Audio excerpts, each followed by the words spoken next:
Você pode ganhar com meio. Temos já Carlos Lopes. Muito boa noite. Carlos, seja bem-vindo. Boa noite, William. Também o colega Paulo, creio que é Paulo, assim. sim. Tudo. Estamos perto um do outro, porque também está no Porto. Sim, temos que nos ver um dia. Está a sofrer. Hoje foi um bom dia. Sol, temperatura, parecia primavera, mas também compartilha comigo o frio de Portugal. William, eu tenho estado mais ou menos a seguir o programa e estamos aí com um debate sobre o regime político em vigor, é parlamentar, é presidencialista. Bom, eu e o William Toné estudamos Direito Constitucional. Eu estudei Direito Constitucional com o pai da Constituição Portuguesa, o professor Jorge Miranda, e em meados, creio que 2005, na Universidade Agostinho Neto, em Luanda, o professor Jorge Miranda, convidado numa sessão em que eu estive presente, viu-se um bocado atrapalhado, até porque ele sabia que eu tinha sido aluno dele, para definir a Constituição na altura angolana. Bom, e hoje dá-me ideia que ficamos com uma, desculpa a repetição, com esta situação de uma Constituição atípica. Ora, ou eu percebi mal, ou o William me terá dito há bocado, que pelo facto de haver artigos na Constituição angolana de a forma de eleger deputados para a Assembleia Nacional, que passa uma ideia de ser uma Constituição parlamentar. Ou eu entendi mal, William? Bom, Carlos, o pai do constitucionalismo português, infelizmente, não é o Jorge Miranda. Aquele que é reconhecido em todas as academias, é preciso estudá-lo, é o Gomes Canutilho, né? E este tem mais cientificidade, sempre que lhe deixarem esgrimir só argumentos constitucionais. Bom, e eu aqui, por que eu digo? Não sou eu que digo, eu só me limito a transcrever. Antes de se passar para o número 2, o número 1 do artigo 109 remete-nos para o 143. E diz, esse 143 é da eleição dos deputados. Não há nenhuma norma que indique a eleição do presidente. Não há nenhuma. Ora, se nós quisermos ser escravos daquilo que está ali, não depois podemos trazer ilucubrações. Mas depois, o 143, não é? Remete-nos para o número 3 do 114. Quer dizer, se ele for tomar posse como presidente da República, é o número 3 que o diz, Carlos, do 114, ele não se esqueça, está aí, que essa é causa justificativa do adiamento da tomada do assento parlamentar. Ora, se ele tivesse sido eleito como presidente, não carecia. Ele é o presidente eleito neste número 1, é o presidente eleito, porque o partido que tiver mais votos é que indica quem é o seu presidente. E ele é um putativo candidato. Mas não deve se esquecer do simbolismo da magistratura. Ele deve tomar posse, primeiro deve renunciar. Agora, vamos dizer, por que o presidente não renunciou ao cargo? Se todos os outros que foram eleitos na sua lista tiveram que renunciar ao cargo para assumir novas funções. Depois, se ele foi de facto eleito como presidente da República, também concorreu a Adalberto da Costa Júnior, o Cime, a Bela Malaquia. Por que estes estão no Parlamento como deputados? Portanto, nós temos que fazer uma discussão constitucional que assente primeiro naquilo que está escrito. para não nos levarmos a elucubrações ou a burralização que nós temos desde 2010, não conseguem as autoridades interpretar o artigo 47. Eu não acredito que o teu filho, com uma explicação, Carlos Lopes, ele erra 2 vezes. Não vai errar.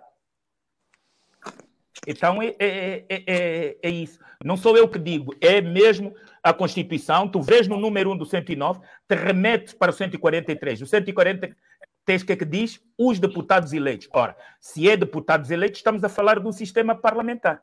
Não estamos a falar de um sistema presidencialista. É essa a minha opinião, não fui eu. Foi a Constituição que eles é que fizeram. E tu sabes que nós, que temos ideias diferentes, não participamos nesta Constituição, que ainda por cima exclui povos expressamente da Constituição. Há povos que são excluídos da Constituição. Então, eu só tratei de dizer esta cábula que eu tenho aqui de perguntas que me fizeram. Sim, Carlos. Bom, não sei se é possível eu intervir. Não, é um direito constitucional. Artigo 43, 143. Qual é o artigo? É um direito constitucional e eu não vou violar, pelo menos como democrata, não vou violar, por mais zangas que eu tenha contigo. E agora ainda me perguntaram, mas por que você passou uma notícia da doutora Luzia Sebastião que lhe meteu um processo no tribunal? Uma coisa é este comportamento marginal. Outra coisa é a realidade factual. O que ela disse tem relevância jurídica. E eu não posso ter vaidades umbilicais e raiva. Não, isso eu transporto para os outros. Que eu não estou aqui, eu não sou como os falsos democratas, dizem que eu sou, mas se lhes falam mal, pronto, já ficam com a cabeça virada ao avesso. Carlos, tens sempre a palavra ao abrigo da liberdade de expressão. Muito bem. Eu vou começar no início, como iniciei esta minha entrada no programa e pus os telespectadores do TV8 perceberem, quer dizer, até para mim foi inesperada esta entrada, não é? Porque as intervenções normalmente são sem câmara, e eu, como não sou tão bonito como o William Toné, mas por acaso estás estupidamente fotogénico. Tu superas todos, a tua barbinha está melhor que a do Paulo Silva, está melhor que a confusão do Malundo, está melhor que a minha. Por isso, não te espantes se depois, no final, receberes uma série de convites para tomares um café naquele bar da esquina. Por acaso, de vez em quando, as pessoas parecem que entendem que eu estou em Luanda e não estou fora de Angola. E de vez em quando, para além disso, até marco encontros para carregar o telemóvel delas, que é uma coisa que eu realmente me surpreendo. Mas, entrando naquela discussão, que é muito pouca, há um entendimento em Portugal que o Jorge Miranda é, de facto, o pai da Constituição portuguesa. O Gomes Canutido e o Vital Moreira são 2 célebres comunistas da escola de Coimbra e que não entraram academicamente no início da Constituição de 1976. Porque se o tivessem feito, se calhar nós, neste momento em que estamos a falar, vivíamos num regime em que o Partido Chega não teria 1.100.000 votos. Seria exatamente o contrário. Seria a CDU a ter esse 1.100.000 votos. Mas entrando diretamente nesta discussão da Constituição angolana, de ser parlamentar ou não, eu não sigo esse parâmetro. Eu sigo aquele parâmetro mais normal até da ciência política, que é uma outra disciplina do curso de Direito. Por isso, o regime que nós temos em Angola, quer visto academicamente, quer a nível da prática política, é de um presidencialismo atroz. Quer dizer, digam que é típico, para mim é atroz, porque a acumulação de poderes no Presidente da República, simultaneamente e dado pela Constituição, titulado Poder Executivo, e depois vai por aí fora com nomeações da magistratura e por aí adiante. Por isso, eu entendo que o sistema é presidencial. Em que norma é que tu achas que está que o sistema é presidencial? Eu não vou votar nesse... Deve-se de interpretar aleatoriamente? Não, aleatoriamente também não faço interpretações aleatórias. Eu deixo para ti a indicação ou a procura desses artigos na Constituição angolana de 2010, mas a partir do momento em que o Presidente da República é indicado constitucionalmente como titular de poder executivo, em qualquer parte dos países democráticos do Ocidente, isso é entendido como um governo presidencialista, não é? Porque ser parlamentar era exatamente o João Lourenço não ser titular do Poder Executivo, não ter a capacidade legislativa que tem em termos de decretos presidenciais e depender exclusivamente do poder absoluto da Assembleia Nacional, coisa que em Angola não acontece, não é? Nem em termos de articulado na Constituição e muito menos em termos de prática política. Depois ficou aí em discussão o porquê de ele não rescindir do mandato. Bem, sem analisar artigo a artigo, a ideia que se tem é que em Angola há uma votação em partidos políticos. E essa votação baseia-se também na lista que cada partido elabora, e o primeiro da lista é indicado, atenção, não é eleito. O primeiro da lista é indicado pelo próprio partido que o propõe para Presidente da República. E o segundo como Vice-Presidente. Não. Carlos, ele é eleito, não é indicado. Sim, ele é eleito. Não, estou a dizer que é indicado pelo partido. É o que está aqui, a interpretação. Não fala indicação em nenhum. Não, ele é indicado pelo partido. Deu o exemplo do Adalberto da Costa Júnior e o Abel Chivucucucu. Quem posiciona, quem faz as listas são os partidos políticos. Sim, mas certo? Se eles tivessem sido eleitos, iríamos ver qual é a cifra para se aferir se haveria segunda volta ou não. Quantos votos teve, de facto, o presidente João Lourenço e quantos votos teve Adalberto Costa Júnior e por aí à frente. Mas já voltamos. Malundo, a tua opinião sobre o sistema parlamentar ou presidencialista?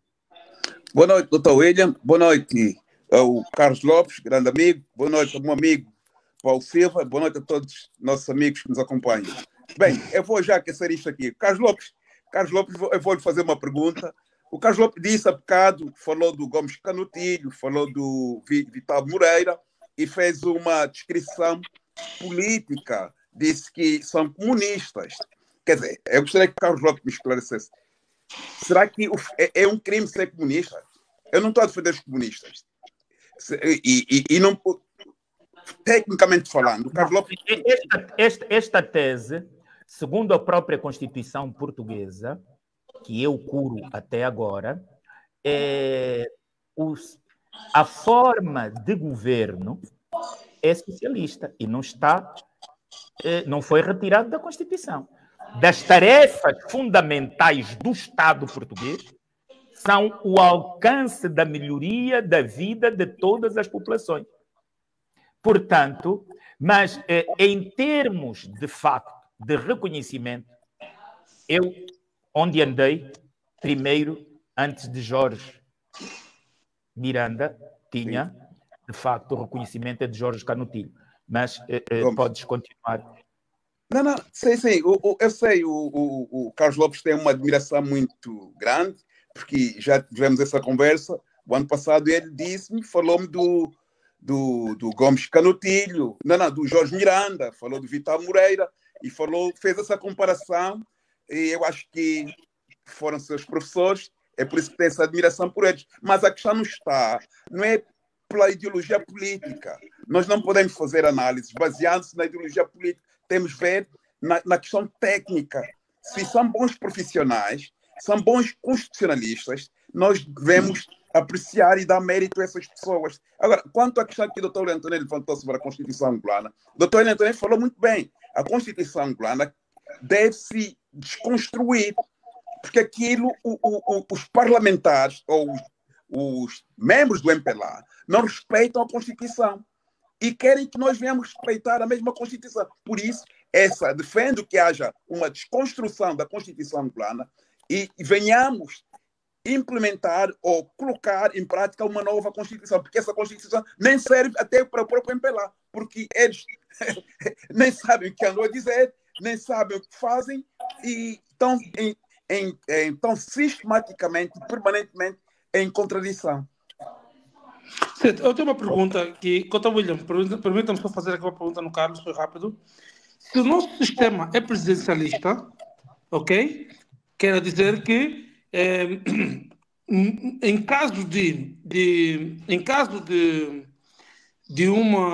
um crime presidencial, deveríamos ter a possibilidade, o povo, essa é uma pergunta, deveríamos nós, se fosse presidencialista, não deveríamos nós, o povo, ter um referendo para destituir o presidente?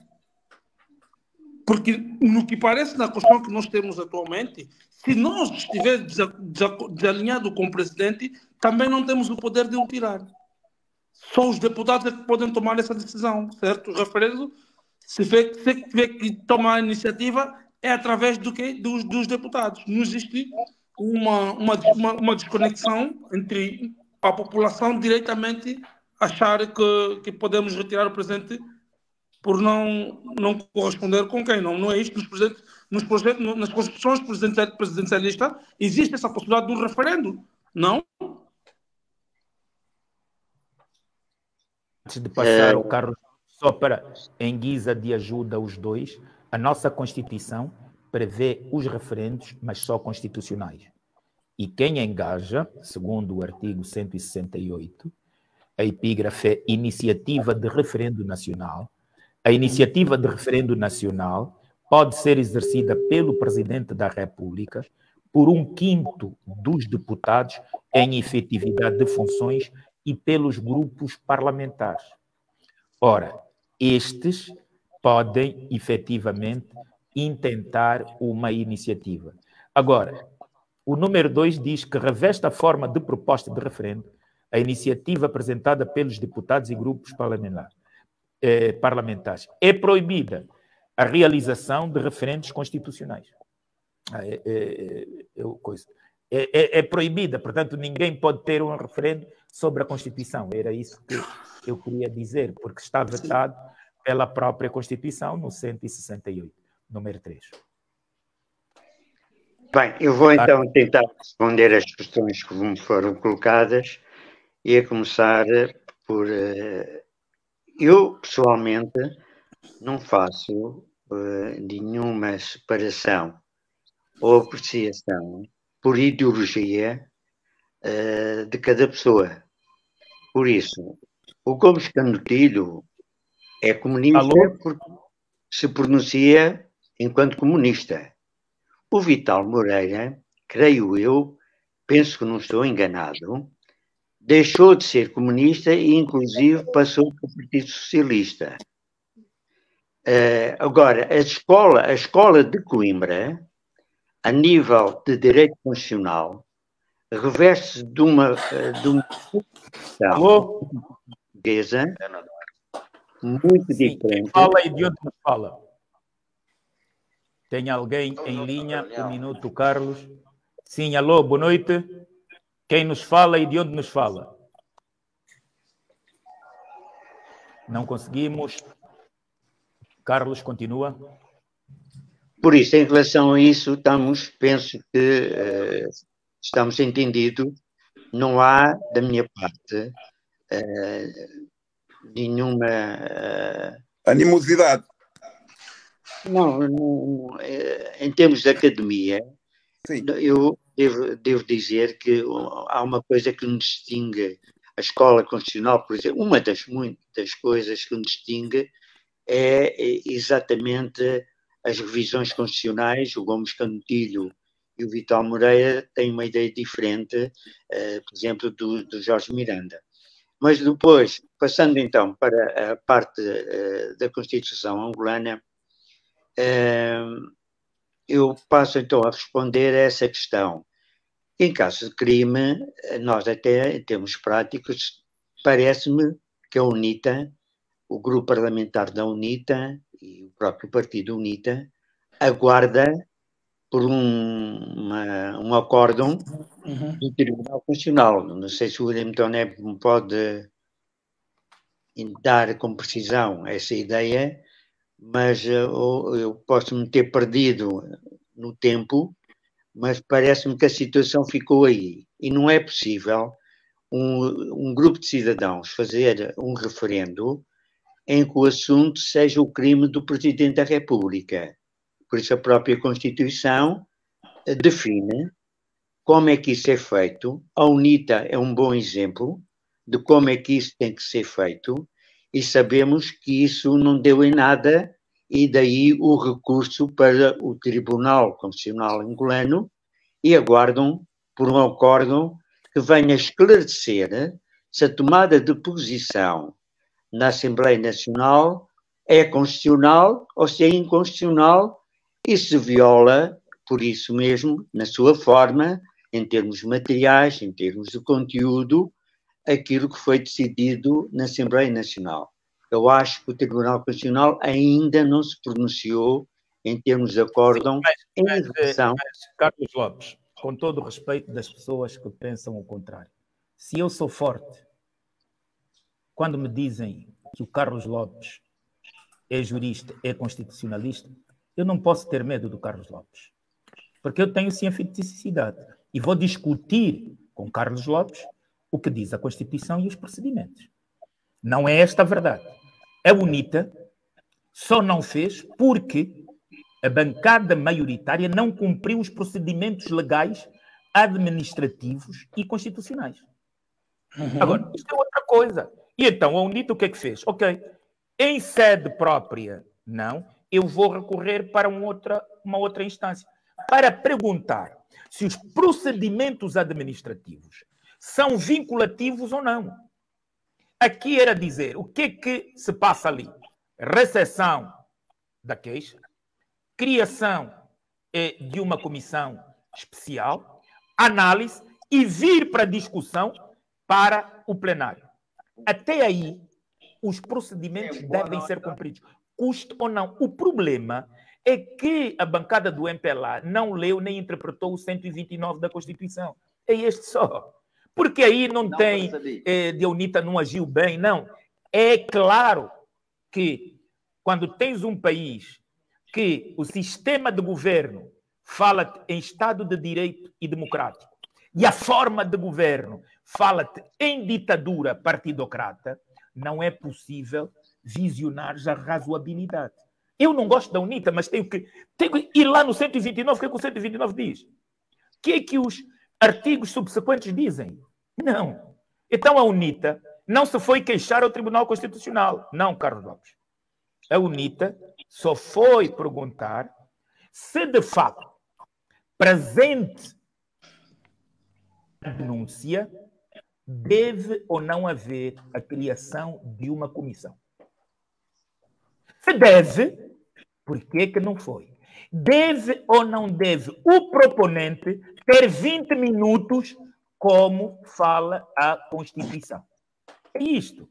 E nós, quando nos habituarmos a falar em direito, vamos ver que eu não gosto do João, mas eu tenho que analisar o direito conforme ele é. E então aqui não houve um mau estudo. Se o Tribunal Constitucional agir partidocratamente, também vai dar. Mas quando tu tens juízas, por exemplo, tens uma juíza jubilada, a doutora Luzia Sebastião, que hoje diz não há liberdade. A justiça está má. Não há. Não há liberdade de expressão dos juízes. A Paula Godinho diz não há liberdade de expressão. Quer dizer, quem diz alguma coisa contra o presidente do Tribunal Supremo, ele leva para outra sua muleta o Conselho Superior da Magistratura Judicial e tem apoio político. Sim. Então, é isso que eu digo. Quer dizer, nós, gostando ou não do Adalberto, ele não inventou o artigo 129. Gostando ou não, não foi ele que inventou. E este 129 está aqui. E diz que, primeiro, por crimes de suborno, peculato e corrupção. Ora, no bojo acusatório, têm que ter estes crimes da linha B. E depois tem, por crimes hediondos e violentos, tal como definidos na presente Constituição. Ora, depois, a linha C, o regular funcionamento das instituições. Ora, a Constituição e as leis são de cumprimento obrigatório de todos.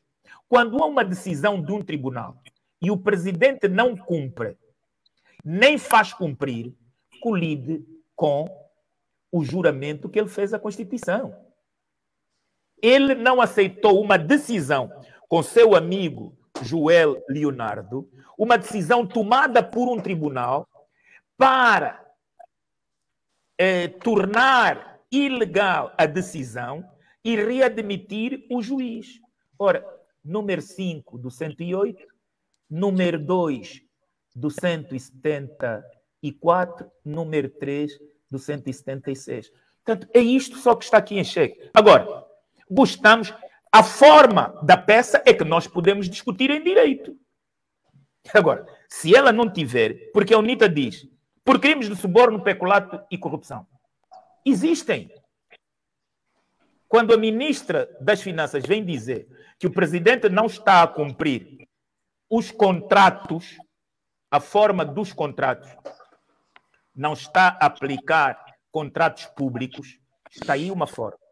Quando o presidente nomeia o seu irmão, já estamos no peculato, no nepotismo. Crimes hediondos estão elencados no artigo 61. O que se passou em Cafunfo, no 30 de janeiro de 2020, é um genocídio. É um genocídio. Mas, sim, há uma fábula troca que diz que o cágado não sobe na árvore sozinho. Se o cágado não sobe na árvore sozinho, quem o meteu é quem tem que o tirar. Só por estas expressões, já não conseguimos aqui ver que o nosso sistema por si só é parlamentarista? Porque se tudo vai por via dos deputados, está vendo? Só de tudo que nós falamos aqui, estamos a ver que tudo vai por via dos deputados. Para abrir uma moção, tem que ser os deputados que têm que começar e têm que ir lutar com isto, para poder tocar até no presidente. Como é que o nosso sistema vai ser chamado de presidencialista? Se o cágado está por cima da árvore porque alguém o colocou lá. Isto que eu não consigo aqui perceber melhor, se isso realmente o nosso sistema, e daí que eu comecei logo a dizer que o nosso sistema é mesmo atípico, que até a tomada de posse do presidente também é atípica. Está vendo? É esse ponto aqui que eu não consigo perceber. Malundo, falamos também sobre estas últimas perguntas para ti e para o Carlos. Falamos também sobre o aumento do salário da função pública que o governo escala em 5%. Se é 25%, vão receber menos de 30%. Ora, quem morar, por exemplo, no Sequel e no Quilamba, hoje, a corrida da FUBU para o Quilamba são 500 kwanzas. As outras corridas são 150, 200 às vezes. Ora, com o fim, vão subir a 1000. Custa alguma coisa o governo negociar com as pessoas? Ter a magistratura de negociar? Bom, nós não podemos dar 245 mil kwanzas que vocês pedem, mas vamos ficar no intermédio. E o doutor Paquice diz, nenhum deles gasta só a ração do cão com o salário mínimo. Pois. Bem, doutor, olha, isto é grave o que estamos a assistir em Angola. Angola tinha que se... Estas são as políticas do Dr. Massano, ou engenheiro Massano, que estão a punir e fazer sofrer o povo angolano. O presidente João Lourenço é o maior culpado, não é o único, mas ele é o maior culpado, e é por isso que eu digo sempre que o presidente João Lourenço está a autossabotar a sua governação, está a boicotar-se.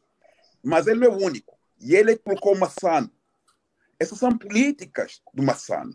O Massano já andou ali no tempo de Eduardo Santos, fez o que fez, e até agora continua a ser promovido. Essas políticas não ajudam.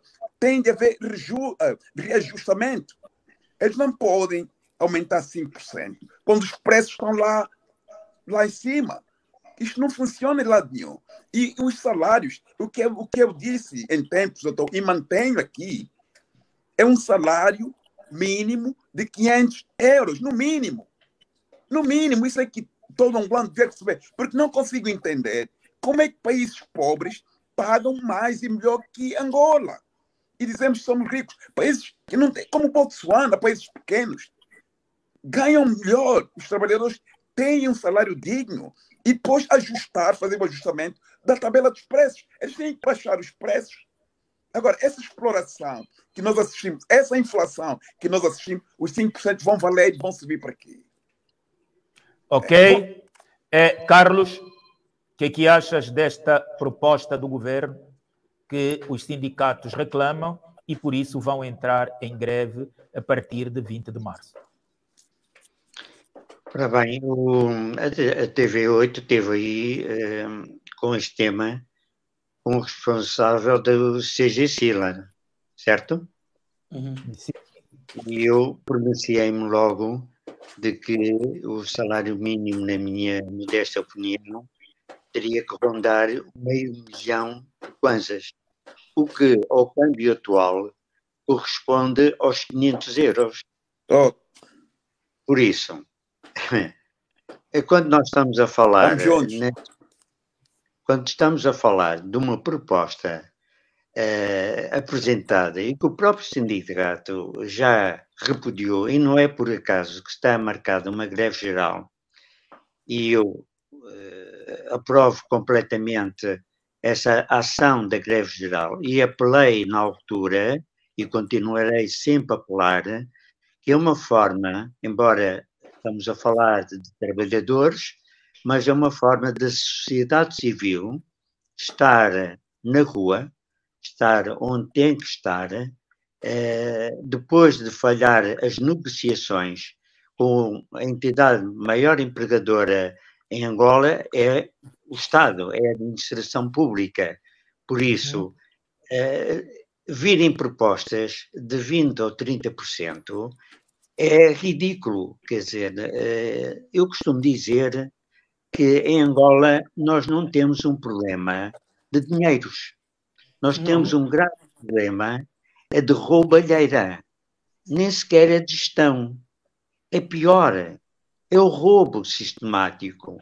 Por isso, enquanto não se resolver o problema do roubo, enquanto o Presidente da Procuradoria-Geral da República não determinar aonde é que o roubo está a acontecer, de que forma é que acontece, e começar a penalizar esses ladrões, esses gatunos, então começamos a entender, o povo angolano começa a entender que política contra a corrupção, de combate à corrupção é que está a ser feito, que política pública está a ser feita na área da saúde, na área da educação, na área da habitação, na área do emprego, na área do investimento, e os angolanos começam a ter a noção que, na verdade, o governo, o titular do poder executivo, que é também presidente da República e simultaneamente presidente do MPLA,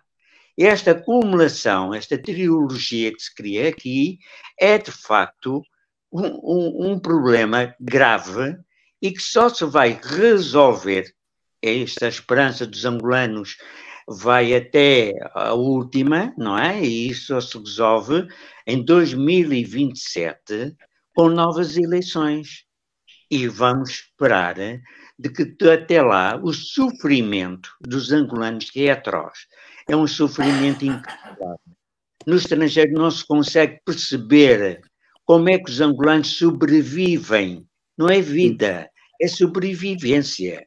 Nós lutamos em Angola contra esta situação de sobrevivência, de encontrar nos contentores de lixo a forma de alimentar uma grande parte da população de Luanda. Porque aqueles que estão nos quimbos no interior ainda podem cultivar alguma coisa. Nem isso, Carlos Lopes, nem isso. Eu recebi um telefonema anteontem a dizer que há estrangeiros do Mali, Mauritânia, chineses, libaneses, que estão a ir para as aldeias para roubar cabritos, porcos, galinhas à madrugada e trazerem para Luanda. Quer dizer, a criminalidade agora está a ser transportada, está a ser levada até aos quimbos, como acabou de referir. As pessoas não eu dizer, transfronteiriça. Ok, Paulo, o que é que tu achas? É de facto uma ofensa esta de o regime pensar que o todo-poderoso pode tudo? E como bem enfatizou o Carlos Lopes, é preciso a razoabilidade. O Carlos Lopes até foi mais longe que os sindicalistas. Sim, é por ali que eu quero apanhar a boleia do Carlos Lopes. Não me repugnaria, apesar de eu não conseguir pagar, mas não me repugnaria. Eu queria apanhar aqui a boleia do Carlos Lopes, William, e vamos fazer recordar uma situação que em 2012, nas eleições de 2012, a UNITA havia batido-se com um salário de $500, certo? Mas na de 2022, quando o nosso executivo, o nosso partido no poder, disse que isso era impossível, que os maninhos são malucos. Então, transportando isso para 2022, havia uma conversa no ar de abuso, que diziam assim, vocês diziam que iam dar um salário de $500 e com uma economia terrível, e depois a UNITA teve que dizer, olha, se nós tivermos que tocar no salário, íamos tocar no salário de até $300. Ok, dito isso, qual é a leitura que eu vou fazer aqui? Eu vou perceber que o partido no poder, só para não dar razão a esse manifesto da UNITA, ok? Porque eles haviam batido de que isto é errado, preferem ver a população a sofrer. Porque você vai fazer um aumento salarial de 1.300, de 10% ou 5%, ok? O que vai dar em nada, quando você, ao mesmo tempo, estás a remover os subsídios dos combustíveis e tens um déficit enorme de transportes públicos, aonde eles poderiam aproveitar, ok? É balançar um transporte público de graça, gratuito para a população, para que não houvesse mais um custo nisso, enquanto a gente olhasse de qual seria o melhor salário para suportar as populações. Está a ver? E depois temos aqui uma outra coisa, que eu vou mais longe. Como é que esses gajos não conseguem negociar? Eu digo mesmo já isso, gajos, porque é o nome deles certo, de registros. É que, olhando para o consumo de água, também não conseguem subvencionar a água, de maneira que a população também não pagasse a água, que era para começar a balançar o bolso da população. Está vendo? Transporte público não tem, água tu não dás, se deres é muito caro, a eletricidade está o valor em que está, e depois eles dizem que não tem onde tirar o dinheiro para poder pagar os salários, mas nós estamos a ver o aumento salarial do camarada Presidente da República. Está vendo? A incongruência que isto é. Isto é uma vergonha. Isto já começa dali, uma vergonha. E ele já disse tudo. Não sabem negociar esses gajos. Não sabem apanhar o meu termo. São maus gestores.